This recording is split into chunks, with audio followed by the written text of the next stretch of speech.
মনকে প্রশ্ন করলাম, তোমার আপন কেউ তোমাকে ছেড়ে গেলে তুমি কি করবে? মন বলল, যে আপন সে কখনো ছেড়ে যায় না, আর যে ছেড়ে যায় সে কখনো আপন ছিল না। মন বোঝার ক্ষমতা সবার থাকে না। ঈদে সবাই নতুন পোশাক পেলে খুশি, আর পরিবারের দায়িত্বশীল পুরুষেরা সবার মুখে হাসি ফোটাতে পারলে খুশি। মানুষকে যদি ক্ষমা করতে না পারো এবং নিজেকে যদি নত করতে না জানো, তাহলে কখনোই কোনো মহৎ উদ্দেশ্যকে সফল করতে পারবে না। দুনিয়াতে প্রিয়জন বলতে কেউ নেই। যা কিছু আছে সব প্রয়োজন। যখন প্রয়োজন ফুরিয়ে যায়, তখন প্রিয় মানুষগুলোর রং বদলায়। জীবনে আর যাই করো, অন্তত অনুরোধ করে তোমার জীবনে কাউকে থেকে যেতে বলো না। আদর করে দেওয়া নামগুলো রয়ে যায়, কিন্তু একদিন হারিয়ে যায় সেই নাম ধরে ডাকার মানুষটা। টেনশন আর মানসিক চাপে তারাই বেশি থাকে যারা কাজের থেকে চিন্তা বেশি করে। জীবনে যতই ভালো কাজ করো, একদিন সবাই ভুলে যাবে। ছোট্ট একটা মন্দ কাজ করো, রেকর্ড হয়ে যাবে। দরকার হলে একা থাকুন, তবুও দুধ কলা দিয়ে সাপ পোষা বন্ধ করুন। সময়ের সাথে ক্ষত শুকিয়ে গেলেও ক্ষতের সাথে মিশে থাকা মানুষটাকে সহজে মুছে ফেলা যায় না। যদি দূরেই থাকতে চাও, তবে আর সামনে এসো না। ঘৃণায় যদি করতে চাও, তবে মিছে আর ভালোবেসো না।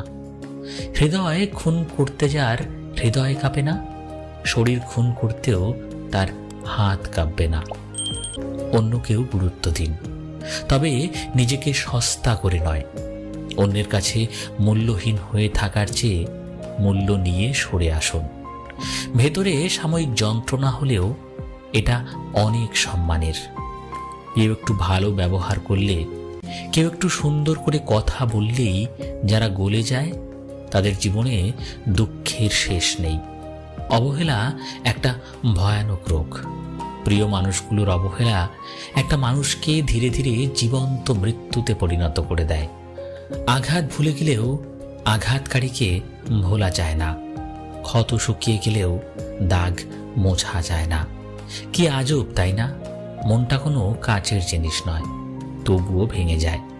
দুটি চোখের মধ্যে মেঘ থাকে না, তবুও জলে ভরে যায়।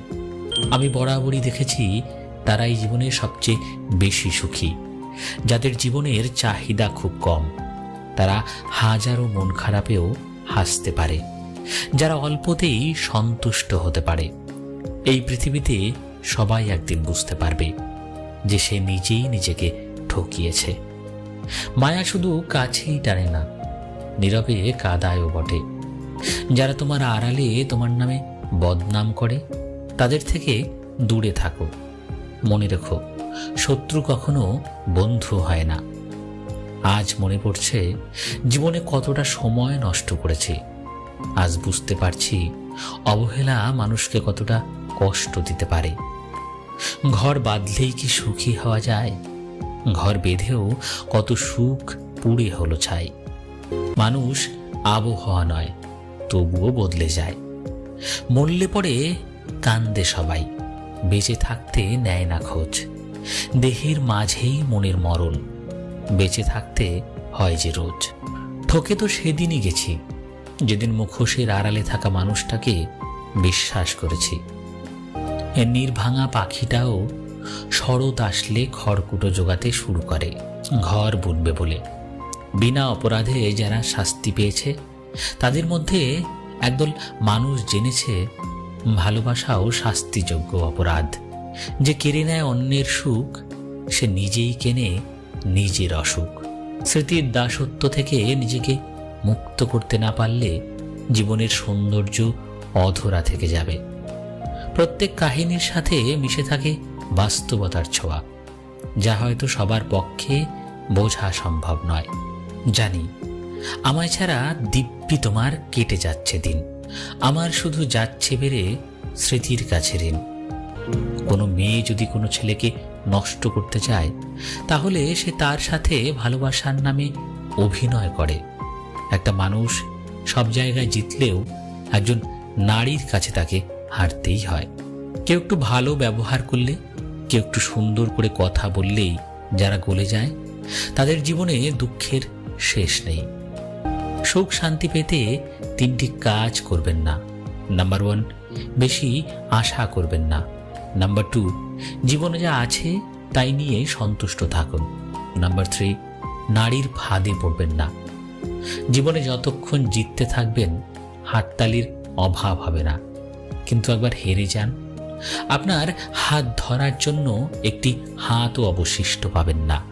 সামান্য অভাবে যদি তুমি দিশেহারা হয়ে পড়ো, বেঁচে থাকার ইচ্ছে হারিয়ে ফেলো, তবে রাতের আধারে রাস্তার দুপাশে ঘুমিয়ে থাকা মানুষগুলোকে একবার দেখতে যেও, যাদের পেটে নেই ভাত, মাথার ওপর নেই ছাদ, শরীরে নেই কোনো আরামদায়ক কাপড়, তবু তারা দিশেহারা হয় না।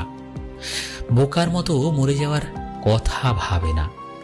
প্রেমে বিচ্ছেদ হওয়ার কারণে যদি কখনো তোমার মরে যেতে ইচ্ছে হয়, তবে বাড়ির আশেপাশের কোনো হাসপাতালে গিয়ে দেখে এসো, শুধু একদিন বাঁচার জন্য মানুষ কতটা লড়াই করে, একবার বুক ভরে নিঃশ্বাস নেওয়ার জন্য কতটা ছটফট করে, একটু সুস্থতার জন্য প্রভুর কাছে কতটা আকুতি জানায়।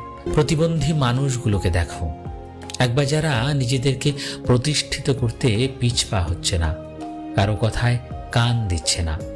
মেয়ে না হয়ে ছেলে হলে ভালো হতো, কিংবা ছেলে না হয়ে মেয়ে হলে ভালো হতো যদি মনে হয়, তবে আমাদের সমাজের 3য় লিঙ্গের প্রচলিত ভাষা হিজড়া মানুষের দিকে তাকাও, যারা নিজেদের নিয়ে আক্ষেপ করে সময় কাটায় না।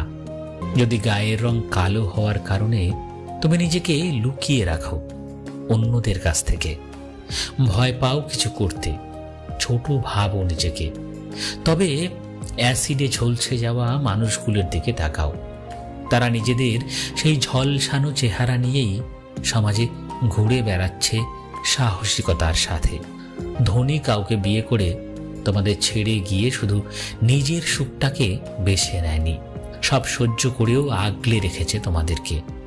যদি পুরুষ বলতেই দেহলোভী মেয়েবাজ মনে হয়, তবে নিজের বাবার দিকে একবার তাকিও, যার ছোঁয়ায় থাকে না কোনো লালসা, যৌনতা কিংবা হিংস্রতা, যে তার মেয়ের সবথেকে নিরাপদ আশ্রয়স্থল, যে নিজের জীবন দিয়ে হলেও আগলে রাখার চেষ্টা করে মেয়েকে।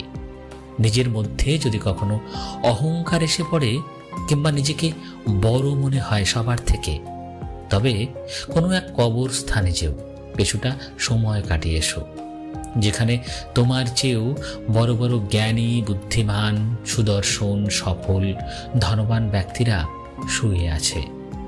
পরিবার থেকে বিতাড়িত হয়েও থেমে থাকে না, নিজেদের লড়াই নিজে একাই লড়ে প্রতিনিয়ত। যদি নারী বলতেই টাকা লোভী, ছলনাময়ী, ধোঁকাবাজ মনে হয়, তবে নিজের মায়ের দিকে একটু তাকিও, যে তোমার বাবার টানাটানির সংসারে বছরের পর বছর ধরে পড়ে আছে। তবু আজকের ভিডিওটি এই পর্যন্তই বন্ধুরা।